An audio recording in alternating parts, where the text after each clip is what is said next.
तो आज हम बनाने जा रहे हैं सॉफ्ट और स्पॉन्जी फ्रूट केक या Christmas cake exactly bakery style में। तो कैसे बनाते हैं ये केक, उसके लिए वीडियो में आखिर तक जरूर बने रहिए। तो बिना किसी देरी के चलिए सुपर टेस्टी फ्रूट केक की रेसिपी को बनाने की शुरुआत करते हैं। हेलो दोस्तों, मेरा नाम है जॉन और आप देख रहे हैं मेरा चैनल जॉन्स किचन। तो चलिए लेट्स कुक। तो सबसे पहले एक पैन में हमें शुगर को कैरेमलाइज कर लेना है। तो उसके लिए मैं यहाँ पे ले रहा हूँ 1 कप के करीब शुगर यानी कि चीनी, और चीनी की मात्रा आप अपने हिसाब से यहाँ पे कम या ज़्यादा कर सकते हो। तो देख सकते हो आप चीनी अभी पिघलना शुरू हो गई है। तो अब स्पैचुला की मदद से इसे धीरे धीरे चलाते रहेंगे दोस्तों, जब तक कि चीनी पूरी तरीके से पिघल नहीं जाती तब तक। और एक बात का ध्यान आपको रखना है कि हमें चाशनी नहीं बनानी है, हमें चीनी को पिघलाना है और कैरेमलाइज करना है। देख सकते हो अब चीनी अपनी पूरी तरीके से पिघल चुकी है और गैस की फ्लेम को एकदम स्लो में कर लेंगे हम दोस्तों। अब इसमें हमें 1 कप के करीब गुनगुना पानी मिला लेना है आराम आराम से दोस्तों। तो यहाँ पे मैं थोड़ा थोड़ा करके गुनगुना पानी डाल रहा हूँ, और यहाँ पे पानी आपको बहुत ही संभाल के डालना है दोस्तों, वरना गर्म छींटे आपके हाथों में आ सकती है। तो ये स्टेप आपको बहुत ही सावधानी से करना है। अब एक बार पूरी चीनी पिघलने तक वेट कर लेंगे हम, और स्लो आंच में चम्मच से इसी तरीके से चलाते रहेंगे हम। अभी अपना कैरेमल लगभग बन के रेडी हो चुका है। तो यहाँ पे मैं अब डाल रहा हूँ काले किशमिश यानी कि ब्लैक रेजिन्स 1/4 कप के करीब। अब यहाँ पे हम डालने वाले हैं नॉर्मल रेजिन्स यानी कि नॉर्मल किशमिश 2 टेबलस्पून के करीब।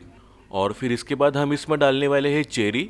तो यहाँ पे आप अलग अलग कलर के चेरी को ऐड कर सकते हो दोस्तों, और चेरी की क्वांटिटी आप अपने हिसाब से कम या ज़्यादा कर सकते हो। और यहाँ पे हम बड़ी वाली चेरी भी डालेंगे, इससे बहुत ही अच्छा टेस्ट और फ्लेवर आता है दोस्तों केक में। अब यहाँ पे मैं डाल रहा हूँ मिक्स चॉप नट्स या ड्राई फ्रूट्स। ड्राई फ्रूट्स आप अपने पसंद के कोई भी इस्तेमाल कर सकते हो दोस्तों। अब इन सभी चीज़ों को मिला लेंगे एक साथ अच्छी तरीके से स्पैचुला की मदद से, और इन चेरी और ड्राई फ्रूट्स को हम बॉईल करने के लिए छोड़ देंगे कुछ 5 से 10 मिनट के लिए स्लो मीडियम आंच पर।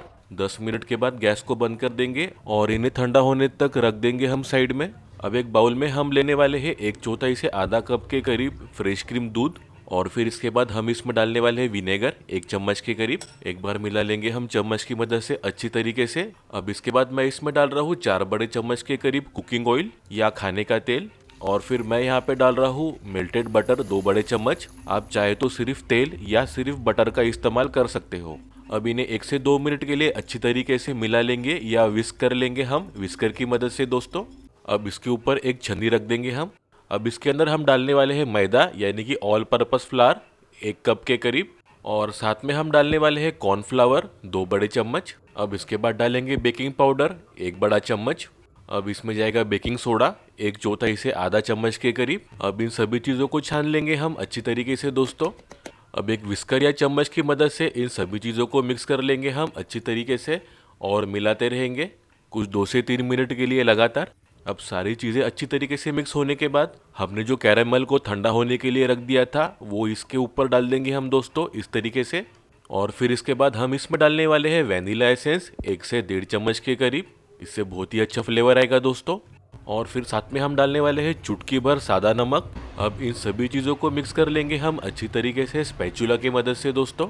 और फिर उसके बाद कट एंड फोल्ड टेक्निक की मदद से हम केक को मिक्स कर लेंगे और सभी चीज़ों और इंग्रेडिएंट्स को मिला लेंगे हम अच्छी तरीके से दोस्तों। अब केक को बेक करने के लिए आप कोई भी केक का मोल्ड इस्तेमाल कर सकते हो, और इसके बाद थोड़ा बटर से हम इसे ग्रीस कर लेंगे चारों तरफ से, जिससे कि केक अपना चिपकेगा नहीं।